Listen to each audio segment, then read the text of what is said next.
Good morning students. आज हम लोग pedagogy of physics BEd first year के अंतर्गत जो है हमारा आज का टॉपिक है बल। देखिए, पिछली कक्षा में हमने पढ़ा था कि बल क्या होता है तथा बल का SI मात्रक क्या होता है, बल किस प्रकार की राशि है, इस सब चीज़ों के बारे में हमने जानकारी ली थी। यानी कि हमने पढ़ा था कि बल किसकी परिभाषा क्या होती है, साथ ही में बल का SI मात्रक जो होता है न्यूटन होता है तथा उसका सूत्र क्या होता है, इन सब चीज़ों के बारे में हमने जानकारी ली थी। अब देखिए, मैंने आपको बताया था कि जब भी हम कह सकते हैं कि बल वह प्रक्रिया होती है या फिर हम कहें कि बल वह होता है जब एक विराम अवस्था में कोई वस्तु पड़ी होती है तथा उस पर जब हम बल लगाते हैं तो वो क्या करती है, गति प्राप्त कर लेती है। या फिर हम कह सकते हैं दूसरी बात कि जब हम किसी भी वस्तु पर बल लगाते हैं तो वह अपनी प्रारंभिक स्थिति से जो है बदल जाती है, अर्थात जैसे कोई वस्तु है वह गति नहीं कर रही है, विराम अवस्था में पड़ी है। अब जैसे मैंने उसको धक्का मारा या उसे आगे की तरफ धकेला तो उसकी प्रारंभिक स्थिति क्या होगी, बदल जाएगी, अर्थात वो गति भी कर सकती है। तो उसमें वो क्या होता है, हो जाता है हमारा बल। अब देखिए, जब हम बल लगाते हैं किसी भी वस्तु पर तो हमें परिणामी बल जो होते हैं वह प्राप्त होते हैं। तो परिणामी बल के क्या क्या प्रभाव हमें देखने को मिलते हैं उनके बारे में हम जानकारी लेते हैं। परिणामी बल के प्रभाव। अब परिणामी बल से यहाँ क्या तात्पर्य है, तो देखिए परिणामी बल के प्रभाव से यहाँ पे तात्पर्य है जैसे कि कोई वस्तु विराम अवस्था में रखी हुई है। अब मैंने उसे क्या करा, धकेला या फिर उसे मैंने धक्का मारा। तो जब मैंने उसे धक्का मारा या फिर मैंने उसे आगे की तरफ धकेला तो मुझे क्या परिणाम मिला, यानी कि उस परिणाम पर बल का क्या प्रभाव पड़ता है उसके बारे में जो है हम जानकारी लेंगे। अर्थात मैंने किसी भी वस्तु को अगर धकेला है तो मुझे परिणाम के स्वरूप में जब उस पर मैंने बल लगाया तो मुझे परिणाम क्या प्राप्त हुआ, तो उस परिणाम के बारे में हम जानकारी लेंगे। तो इसमें हमारा पहला पॉइंट जो आता है परिणामी बल के प्रभाव में वह आता है कि चाल बदल जाती है। जैसे कि कोई वस्तु स्थिर रखी है, मैंने क्या करा, उसे धक्का मारा तो क्या होगी, उसकी चाल बदल जाएगी, अर्थात वह पहले स्थिर अवस्था में थी लेकिन जैसे ही मैंने उसे धक्का मारा तो क्या होगा, उसकी चाल जो क्या है वह बदल जाती है। दूसरा परिणामी प्रभाव क्या होगा, दूसरा परिणामी प्रभाव हम देखते हैं कि गति की दिशा भी बदल सकती है। गति की दिशा बदल जाती है। अब गति की दिशा बदलने से क्या तात्पर्य है, जैसे मैंने आपको बताया कि कोई वस्तु जो है विराम अवस्था में है, जैसे मैंने उसे ऐसे धक्का मारा, जैसे चौक है, चौक अभी कैसा है, विराम अवस्था में। अब मैंने जैसे ही इसे धक्का मारा तो क्या होगा, फर्स्ट चीज क्या होगी, मुझे परिणाम क्या मिलेगा कि उसकी क्या होगी, चाल बदल जाएगी। दूसरा परिणाम मुझे क्या होगा कि इसकी गति की जो दिशा थी, क्योंकि ये अभी तक क्या था, स्थिर था, जैसे ही मैंने इसको धक्का मारा तो इसकी गति में क्या होगा, परिवर्तन आ जाएगा।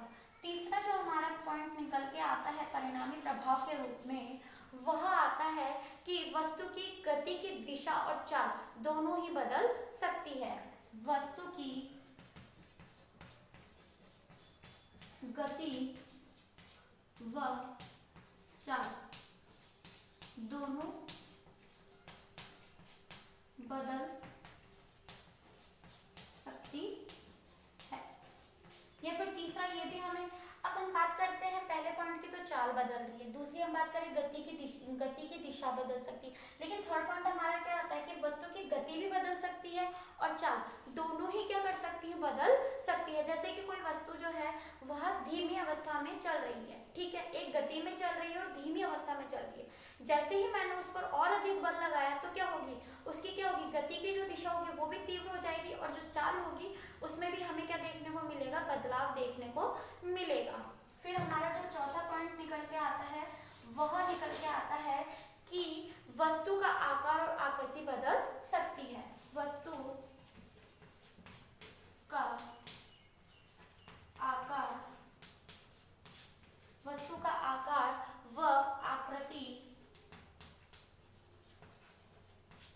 में, वस्तु के आकार व आकृति में बदलाव। तो देखिए हमारे पास में परिणामी बल के चार प्रभाव हमें देखने को मिलते हैं। अब देखिए बल, जैसे कि मैंने आपको बताया कि किसी भी विराम अवस्था में रखी हुई वस्तु को जब हम बल देते हैं या उसे धकेलते हैं तो उसकी प्रारंभिक अवस्था में या फिर उसकी विराम अवस्था में हमें बदलाव देखने को मिलता है। तो जब मैंने किसी वस्तु पर, जैसे सपोज कीजिए ये चौक है, चौक विराम अवस्था में रखा है, जैसे ही मैंने इस पे धक्का लगाया तो क्या होगा, इसकी चाल क्या हुई, बदल गई। भाई पहले विराम अवस्था में था, जैसे ही मैंने इसको धकेला तो ये क्या करेगा, चलने लगेगा, तो इसकी चाल बदल जाती है। फिर गति की दिशा, क्योंकि जब ये अभी ये क्या है, गतिहीन है, जैसे ही मैंने इसको धकेला इसकी चाल बदलेगी, साथ ही इसकी गति में भी क्या होगा, बदलाव आएगा। या तो इसकी गति तेज हो जाएगी या इसकी गति क्या हो जाएगी, धीमी हो जाएगी। फिर तीसरा पॉइंट हमारे पास क्या आता है, वस्तु की गति व चाल दोनों भी बदल सकती है। ऐसा नहीं है कि केवल चाल, अगर चाल बदल रही है तो गति की दिशा नहीं बदलेगी, गति की दिशा बदल रही है तो चाल नहीं बदलेगी। ये दोनों चीजें भी एक साथ हो सकती है, अर्थात वस्तु की गति भी बदल सकती है तो वस्तु की चाल भी बदल सकती है। फिर हमारा फोर्थ पॉइंट आता है कि वस्तु के आकार व आकृति में भी बदलाव हमें देखने को मिल सकता है, क्योंकि जब मैंने किसी वस्तु को धकेला तो हो सकता है उसके आकार में परिवर्तन आ जाए, हो सकता है उसकी आकृति में भी हमें परिवर्तन देखने को मिले। तो जो है हमें परिणामी बल के कुछ प्रभाव हमें यहाँ पे देखने को मिलते हैं। तो आज का हमारा जो टॉपिक था वो यही था कि बल जब हम लगाते हैं तो हमें परिणाम स्वरूप जो भी परिणाम हमें क्या मिले। जैसे कि मैंने एक विराम अवस्था में रखी हुई कोई कार थी, उदाहरण के लिए जैसे मेरे पास में यहाँ पे ये क्या है, कार, ठीक है। अब हम अप्लाई करके देखते हैं हमारे परिणामी बल को। जैसे ये कार खड़ी है, किस अवस्था में, विराम अवस्था में, ठीक है, विराम अवस्था में कोई कार खड़ी है। अब मैंने इस पे क्या करा, बल दिया, बल लगाया या धकेला, इसको मैंने क्या करा, बल लगाया या फिर इसको धकेला।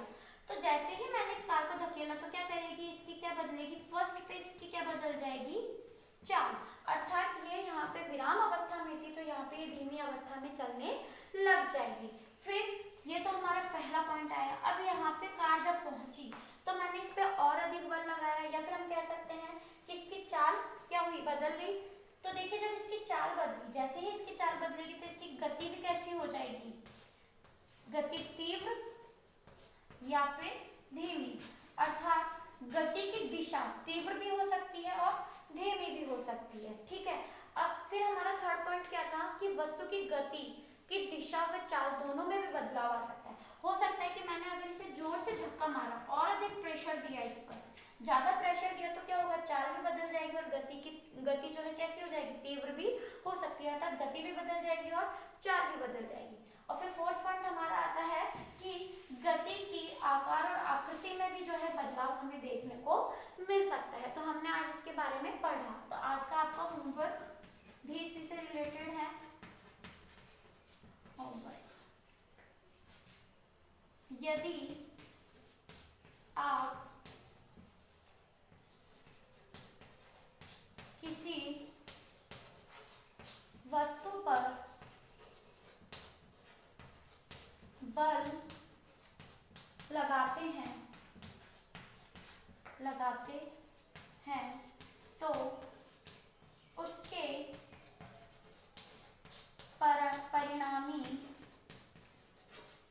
परिणामी बल प्रभाव को स्पष्ट कीजिए।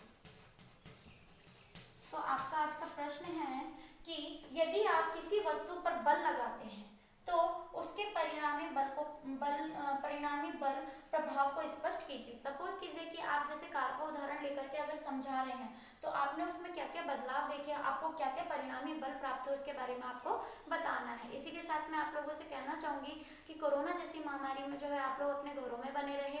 अगर किसी जरूरी कार्य के लिए आप घर से बाहर निकलते हैं तो मुंह पे